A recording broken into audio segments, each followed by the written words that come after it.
ایک بادشاہ نے اپنی سلطنت کی تباہی کا خواب دیکھا۔ ستاروں نے ایک شیر کی آمد کی خبر دی، مگر قسمت نے ایک عیار بھیج دیا۔ یہ کہانی ہے اس عیار کی جو سب کو دھوکہ دینے کے لیے پیدا ہوا۔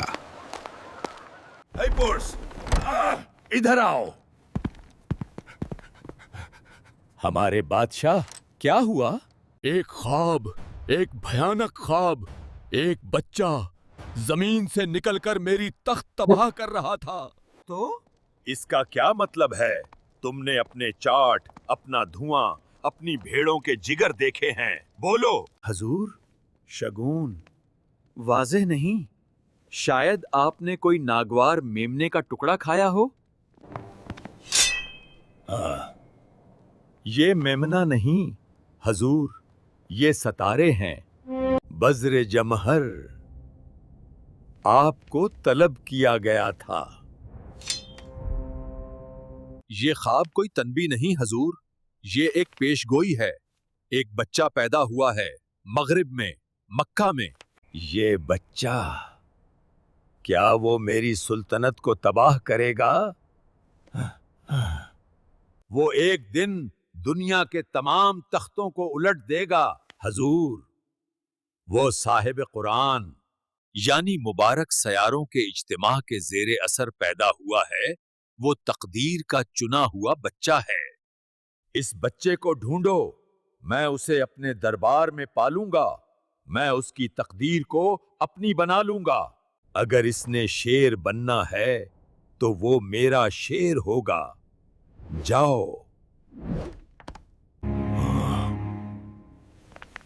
جی، جو حکم میرے شہنشاہ۔ بوڑھا وزیر مکہ کی گلیوں میں اس بچے کو ڈھونڈنے جا پہنچا۔ مکے کے سردار کے گھر ہی وہ بچہ پیدا ہوا تھا۔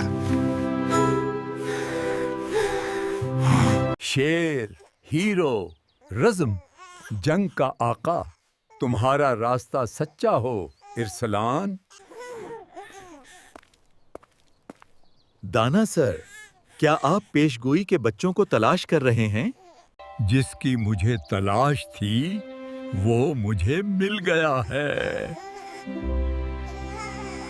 لیکن اسی گھڑی میں ایک اور پیدا ہوا ہے، میرا بیٹا۔ کیا آپ اسے بھی ایک پیش گوئی سے نوازیں گے؟ اور اس طرح وہ بوڑھا وزیر اس بچے سے ملا۔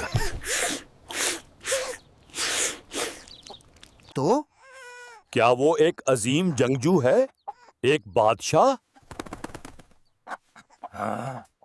بادشاہ نہیں، جنگجو اس طرح نہیں جس طرح تم سوچتے ہو۔ یہ لڑکا تمام عیاروں کا شہزادہ ہوگا، مکاری، فریب اور دھوکہ دہی میں بے مثال۔ درجنوں عظیم اور طاقتور بادشاہ اپنے تختوں پر کانپ اٹھیں گے اس کے نام کی آواز سن کر۔ ان کی پتلونیں خوف سے گیلی ہو جائیں گی۔ وہ انتہائی لالچی، سب سے زیادہ مکار اور ایک ماہر جھوٹا ہوگا۔ پھر بھی وہ ارسلان کا ایک قابل اعتماد رازدار ثابت ہوگا۔ اپنی رفاقت میں مضبوط اور ثابت قدم رہے گا۔ تو کیا یہ اچھا ہے یا برا؟ وہ عیاری، مکر کا استاد ہے۔ وہ ارسلان کے نظم و ضبط کے لیے افراتفری ہے۔ دونوں بندھے ہوئے ہیں۔ کتنی نرالی اور شاندار قسمت ہے چھوٹے بچے۔ تم اس کہانی کی اصل طاقت بنو گے اور بے باک روح جو یقینی بنائے گی کہ مہم جوئی کبھی ختم نہ ہو۔ خدایا، میرے آقا، اس نے پیش گوئی شروع۔ ایک ماہر، جھوٹا اور چور۔ یہ کہانی کا اختتام نہیں، یہ تو کہانی کا آغاز ہے۔